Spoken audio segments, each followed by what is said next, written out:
Hello! Sorry that I keep kind of messing with the angle here. I've just noticed, despite the fact that it's really bright, there's a lot of angles in the car where either you could not see my face very well or all you were seeing was the sun. So hopefully I found a good sweet spot for now. And I guess it kind of works because I wanted to keep this Car Talk Thursday pretty short. Mostly because I don't feel like I have a whole lot to say. The big thing was going to be Survivor, but I was so excited I just made a separate video about that. And I told y'all Gabler was going to win. I was 100% correct last week when I made it. As I said in the description, I got receipts. But so, I guess a couple other things. Making good progress on the Trails videos. I have 2 games left to talk about, Cold Steel 3 and SC. Cold Steel has been written down. I don't think I'm going to do it today. I might change my mind and say, nah, fuck it, I'll just do it later today. But if not, I'll probably do it tomorrow or Saturday, something like that. But I expect to get it out pretty soon. Then there'll be the SC video.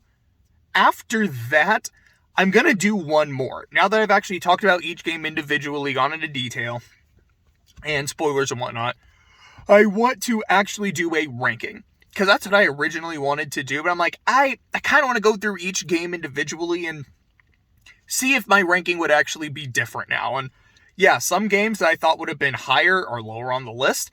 Some games I thought were lower ended up getting better scores. So then just kind of go, this is this game. It's like number 11, this one. This is its overall score. This is kind of the score breakdown. Here's the basic pros and cons. If you want to know more about like the specifics about why I really like this one or why I'm kind of harsh on it, you can watch that video. But I kind of like having like one final to wrap it up. Another thing I wanted to talk about is, so I said a couple weeks ago, my buddy finished reading The Count of Monte Cristo. So he and we watched the 2002 movie, which I have my problems with, but overall I did enjoy it. We had the Monte Cristo sandwiches, which were really, really good. And now I find out that my boy Edmund, the Count of Monte Cristo, is now going to be a playable character in Melty Blood. He had Uchi Wakamaru. And I was not expecting that. I had no idea they're even announcing new characters. Jose just kind of tells me, he's like, dude, did you see the news? No, I have no idea what you're talking about. And he just shows me this shit. If you had told me they were going to add 2 more Fate characters into Melty Blood, with Saber already being there and Mash already being there, my guess probably would have been Jean and Rin. Maybe Shiro, maybe Archer, maybe Gilgamesh. Like, I feel like those are some pretty solid characters you could pick from. Not to say that these are bad picks. After, like, the Babylon arc of Fate Go, I'm completely okay with Uchi Wakamaru. And I feel like Edmund is the character that people really like, so I'm totally down with it. But I was like, I was not expecting this. I was not expecting just this theme of the Count of Monte Cristo this month. And my buddy N7, who I watched the movie with, who really liked the book, he does not play video games anymore. And it's not like, I hate the medium, it's awful. He's like, he's more into watching movies, watching anime, and to each their own. But after he heard that, because I said it to him, he's like, oh shit, he immediately bought Melty Blood. And I thought that was really funny. I thought he would share that. I have to talk about football for a bit. So there's rumors that Sean Payton is going to come out of he's going to come back to coaching next year, which is something that's been speculated for quite a while. That he would take a year off, and then the Saints would probably trade him and try to get some good picks for it. Apparently, what it sounds like is he either wants to go to LA or that he might come back to New Orleans. Please, please, that'd be really good. If this year taught me anything, oh boy, we need Sean Payton. Or at least, we don't need Dennis Allen. Not as a head coach. As a DC, I think he's really good, but oh boy, it's rough, man. I would love to see him come back. If I saw that Drew Brees is now like a interim assistant coach at Purdue, I was like, man, would Drew Brees be a really good offensive coordinator? I don't know. Because, I mean, this is a guy who, like he talks about like the mental reps he would do before a game. He's really good at dissecting a defense and all that stuff. I'm like, he might be a really good play caller. Like, I would love to see Peyton Manning as a coach. 100%. I mean, he basically coached the Broncos offense when he was there. I think he would be phenomenal at it. I would love to see that shit. Especially in New Orleans, because we need it. We really do. And I was thinking the other day, I think I was watching a Rich Eisen show video, which, shout out to I love watching the Rich Eisen show. And they were talking about Brady. And, like, do we think he's going to retire at the end of this season? Because, you know, he's talking about in the offseason, he hasn't really had a good season, but do we really think he's going to go out like this? And the gears kind of started turning in my head. I was like, okay, let's say Brady goes another year. Let's say the Bucs don't win the championship. Because I think if the Bucs win the championship, he's like, cool, fuck it, I'm done. This is a perfect ending. If they get bounced out of the playoffs or don't make the playoffs, I could see him wanting to go another year or two. But I don't think he's going to Tampa. I was like, do I have like a top 5 or so teams? I'll throw the Saints out there only if Sean Payton comes back, because I know there were some rumors that he and Brady were talking to each other about kind of wanting to hook up somewhere. I don't want to say that. That makes it sound like they're having this like, ooh, scandalous affair. But it's like, no, like they were like, hey, you're a great coach, I'm a great player, let's team up, let's do this shit. If Sean comes back to New Orleans, I could see Brady doing that. Apparently, he had quite a bit of interest in coming to New Orleans, but Breeze had a few years left, and so he didn't.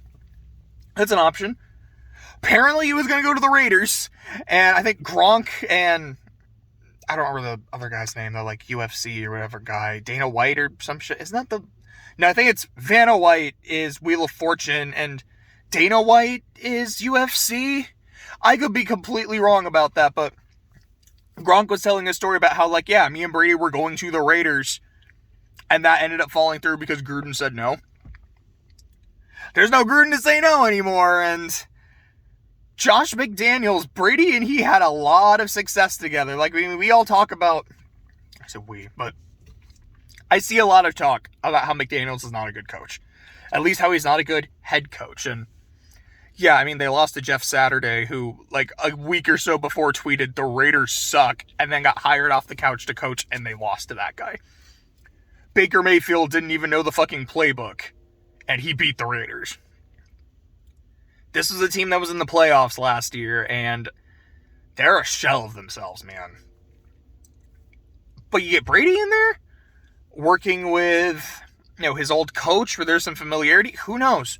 Maybe that's the injection of life that they really need. I mean, obviously that happened this year. Maybe it doesn't work. I don't know. But I feel like that's a place he could maybe want to go. I think the most likely is the 49ers. Apparently that was his childhood team. He loves the 49ers. He's made it a clear how much he loves them. Shanahan is a good coach. Because I think that's the thing. I don't think Brady wants to go to a team that sucks. So the Saints... but I mean, we've been good, almost like aside from, like, yeah, we didn't go to the playoffs last year, but everyone was injured. We missed it by one game. We had no real quarterback play because Winston was doing really well, and then he got hurt, and then we were fucked. With Brady, yeah, maybe shit could happen. The Raiders were in the playoffs last year, and then, you know, maybe it is that Brady-Daniels connection, or McDaniels connection. Maybe that's what kind of gets them back on track. We also have to play Patrick Mahomes twice a year. I don't know. Maybe that's a bit too much. The 49ers have a great defense, a great running game, a great offensive line, a great coach. This is a ready-to-win-now team. I would not be surprised if the 49ers went to the Super Bowl this year. I really wouldn't. So all that, plus being the hometown team, plus their weird quarterback situation. They tried to get rid of Jimmy in the offseason because they're like, he's good, but he's not great. We really want to roll with the kid who barely got to play because he got injured. And now they're on Brock Purdy, the third-string quarterback, who, I mean, he seems all right so far. I mean, good for him. Like, very much congratulations. Like, he's balling right now in, like, 2 games. But, hey, I mean, take it. But if Brady's like, I want to go to San Francisco, are they going to take Jimmy over him? Are they going to take unproven Trey Lance over him? Brock Purdy over him? When you could have Brady as QB1 teaching these, like, 2 young guys really, like, how to do it? I mean, again, maybe they win the Super Bowl with Brock Purdy, but, like, okay, Brock, you earned your spot, but Brady, We're at least going to give him a year, and then you can learn more under him. Like, granted, you already learned how to win a Super Bowl, but Brady's won 7 times as many as you have, assuming we even get there. I think that actually makes a lot of sense. There's a part of me that really wants to see him on the Giants, just because of how weird that would be. Of all the teams for Tom Brady to join, I feel like the two kind of weird what the fuck ones would be joining the Colts, because that was Peyton's old team, and joining the Giants, the team that denied him those Super Bowls. Just for the weird storiness of it, I would kind of love to see it. I really don't think it's impossible he goes to New England. Of course, I'm not in the building. I don't really know what happened between him and Belichick. If it's we parted, we went our separate ways, but everything's good, or if it's like, no, bridges were fucking burned, man. No idea.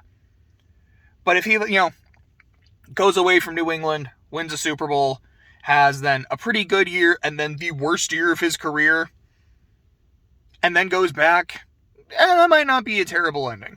I could see that happening. Do I really have anything else to say? I mean, that's basically it. I mean, just the Eagles are in. Shout out to the Eagles. Good job. Congratulations. Vikings can clinch if they just win a game or the Lions lose. 49ers play the Hawks tonight. If they win, they clinch the division. I think Kansas City is now in win or Chargers lose. They clinch the division.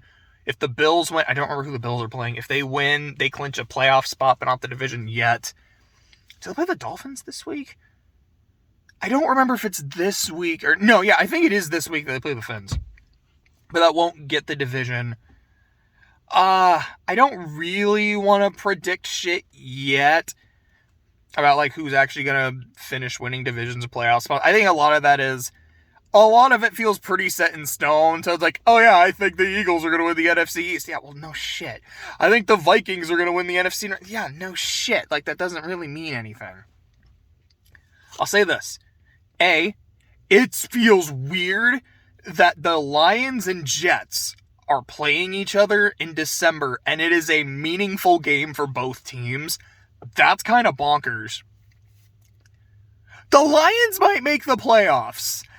Despite all the memes about Dan Campbell and eating kneecaps and shit, how bad they looked at, how bad they were winning. Because, like, offensively they were great. Defensively they were terrible. They couldn't stop shit.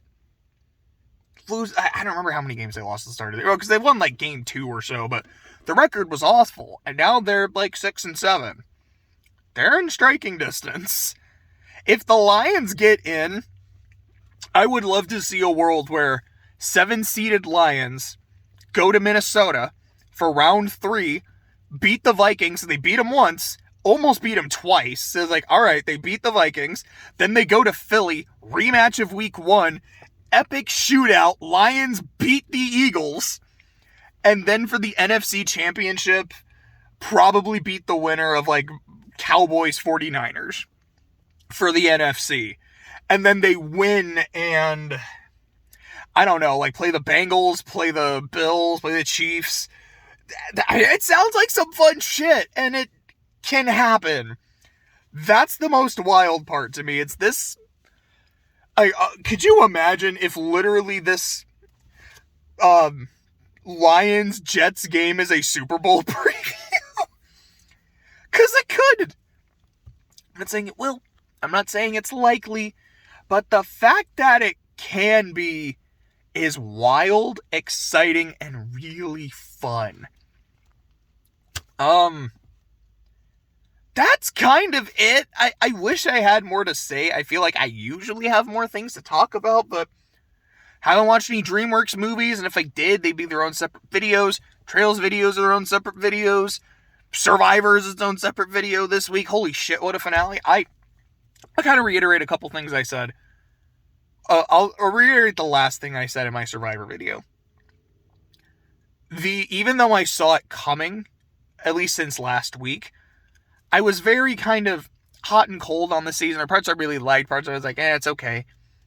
But the what the fuck-ness of the ending and who the winner ended up being really elevated the season for me.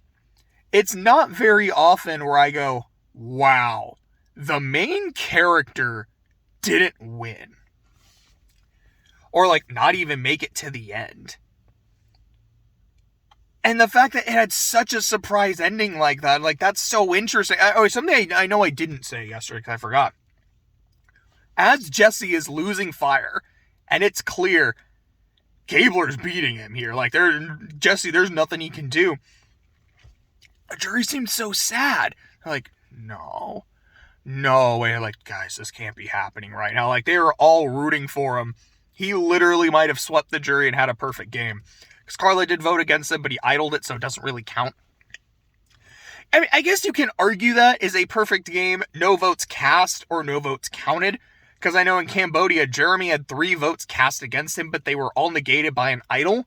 And then he swept the jury, so is that a perfect game? Technically it is, or maybe technically it's not. I'm not sure, but fuck, I'd give him the credit for it. If Jesse had pulled it off, I would have given him the credit for it, but you can't win unless you get to the end, and he wasn't able to do that. But what a fun finale. What a fun finish. Just good shit.